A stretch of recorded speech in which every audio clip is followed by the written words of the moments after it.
윤 대통령의 탄핵 심판으로 조기 대선도 좀 과시화되고 있는 모습이긴 합니다. 화면을 좀 보면요. 어제 발표된 YTN 여론조사를 좀 보겠습니다. 민주당 이재명 대표가 야권 단일 후보로 나온다는 전제로 이재명 대표와 오세훈 서울시장, 또 홍준표 대구시장 1대1 대결에서 41대 41 이 동률로 지금 나와 있는 상황이에요. 글쎄 이것뿐만 아니라 이재명 대표와 오세훈, 홍준표 팽팽하게 맞서고 있습니다. 저런 여론조사가 나온 거 이거는 먼저 박민영 그 대변인께서는 어떻게 해석을 하세요? 그러니까 이게 비상계엄이라는 사실 초유의 사태에도 불구하고 여당 후보들이 좀 약진하고 있는 이 모습이 인상적인 부분인 것 같은데요. 그러니까 아까 사법적인 이런 갑론을박 말씀하셨지만 전 조금 다른 관점에서 말씀을 드려보고 싶습니다. 그러니까 어제 일타 강사 전한길 씨가 또 영상을 올렸는데 저도 45분짜리 영상을 다 봤거든요. 그러니까 어제 또 집회도 직접 나오셨다라고 하는데요. 전 다른 내용보다 사실 이 부분이 좀 와닿았습니다. 누가 더 나라를 사랑하는가에 대한 그 느낌이라고 말씀하셨지만 전 이 한 문장에 정말 많은 함의가 담겨져 있다라고 생각을 하거든요. 그러니까 윤 대통령이 저도 모셔봤지만 거칠고 투박한 스타일 맞습니다.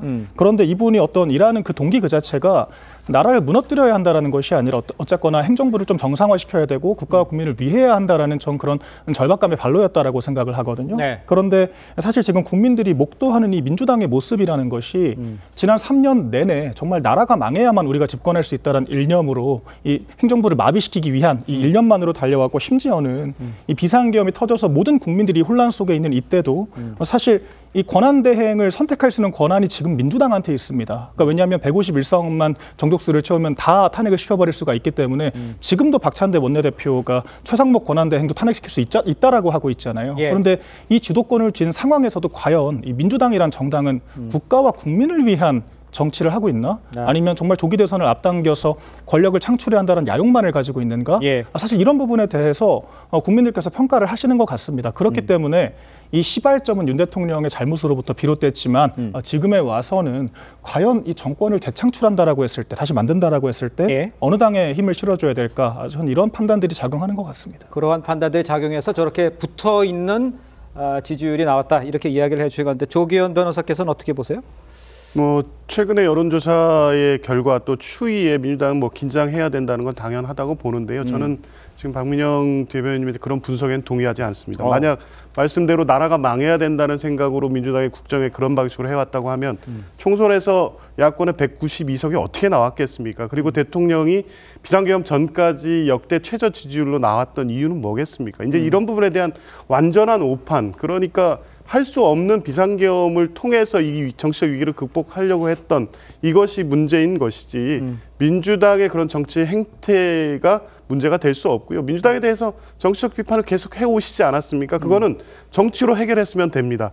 그 문제를 해결하기 위해서 군대와 선관위에 계엄군을 투입하고 또 주요 정치인에 대한 체포를 지시하고 또 언론사에 대해서 단전 단수를 지시하고 이게 논리적으로 이성적으로 성립할 수 있겠습니까? 이게 법치주의나 헌법 질서가 존재하는 국가에서 있을 수 없는 일이라는 것에 대한 여론은 기저에 분명히 깔려 있기 때문에 대통령의 구속 기소가 결정되고 모든 것이 탄핵 심판 절차 또 형사 절차를 통해서 안정적으로 진행돼 간다고 하면 분명히 여론 지형에는 다른 변화가 있을 것으로 봅니다. 변호사님, 그럼 제가 그렇게 여쭤볼게요. 그렇게 이제 비상계엄이 시작되면서 완전히 이제 극과 극으로 갈렸던 그 지지율이 이렇게 이제 다른 그 조기 대선 치러진다고 했을 때 그게 여야의 그 후보들이 대충 가상으로 했는데 이게 붙었다. 다시 붙어졌다. 원사이드하게 이재명 대표가 앞서야 되는데 그게 이렇게 됐다라는 건 왜 그런 거라고 보시는 거예요, 그러면?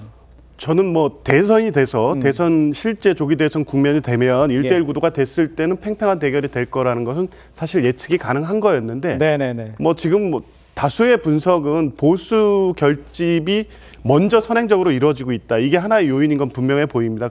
반면에 이제 중도 내지 민주당 진보 지지층들이 적극적으로 이 상황에 대해서 응답하지 않고 하는 부분도 있고요. 분명 이런 분위기에는 민주당이 그런 기대에 부응하지 못하는 최근의 모습, 그리고 이 혼란한 전국을 뭔가 해결해 주기를 민주당에 대한 기대로 표출을 해야 되는데 이제 이게 장기화되면서 이런 부분이 어느 정도 여론에 반영된 게 있기 때문에 구속 기수가 이루어진 이후의 국면에서는 좀 달라질 수 있을 거다, 이렇게 기대하고 있습니다. 알겠습니다. 자, 이런 상황에서요, 민주당 지금 김동연 경기지사 어제 귀국길에 민주당을 향해서 작심 발언을 한 게 있습니다. 어떤 말을 했는지 함께 들어보겠습니다. 민주당은 지금 신뢰 위기입니다. 민심이 떠나고 있습니다. 지금 여론조사 검증위원회가 아니라 민심 바로 알기 위원회가 필요합니다. 민주당의 일원으로서 국민 여러분께 사과 말씀드립니다. 민주당이 수권 정당으로 거듭나는데 저도 제 역할을 최선을 다해서 하겠다는 말씀을 드립니다.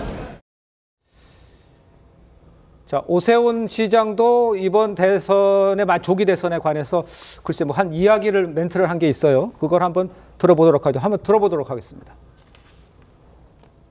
제가 현직 시장으로서 더더군다나 너무 일찍 입장을 밝히는 건 정말 부담스럽습니다. 탄핵 심판이 끝난 다음에 그 결론을 보고 입장을 밝히는 게 도리라고 생각합니다.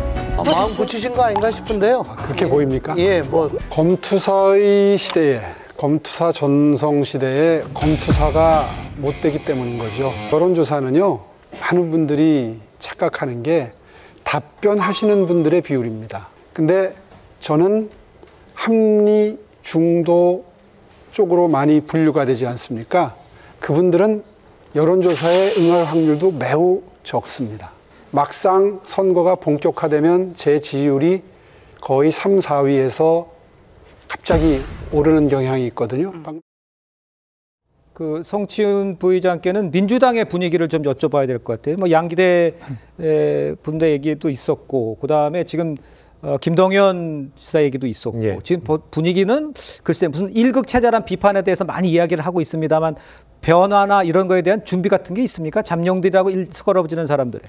글쎄요, 뭐 일단 다양한 목소리를 좀 수용해야 된다는 말들이 조금씩 나오고 있는 상황이긴 합니다만 지금 윤석열 정권 3년 동안 민주당에서는 좀 더 강하게 싸워야 된다, 단일 대우로 싸워야 된다 이런 목소리가 좀 강했거든요. 네. 근데 사실 이제는 이 조기 대선이 사실상 가시화되고 있는 상황이라면은 좀 더 유연하게, 좀 더 협치를 할 수 있는 그런 민주당의 모습, 다양한 목소리도 수용하는 모습들을 좀 보여줘야 되지 않겠냐. 이런 것들에 대한 기대를 충족시켜주지 못하고 좀 더 아직도 강한 민주당만 고집하다 보니 지지율에 이런 좀 답답한 상황으로 이어지는 것 아니냐라는 얘기가 나오고 있거든요. 예. 근데 그럼에도 불구하고 아직까지도 주류 세력들은 민주당의 주류 세력들은 이 탄핵 정국이 마무리될 때까지는 단일 대우로 좀 더 강하게 밀어붙여야 된다는 목소리가 좀 큰 것 같긴 합니다. 그래서 아까 뭐 김동연 지사라든지 김무겸 전 총리라든지 이런 분들의 목소리가 예. 저는 수용할 수 있느냐 없느냐가 민주당의 앞으로의 이런 지지율 답보 상태를 해결할 수 있느냐 없느냐에 저는 갈림길이 될 거라고 보고 있습니다. 알겠습니다.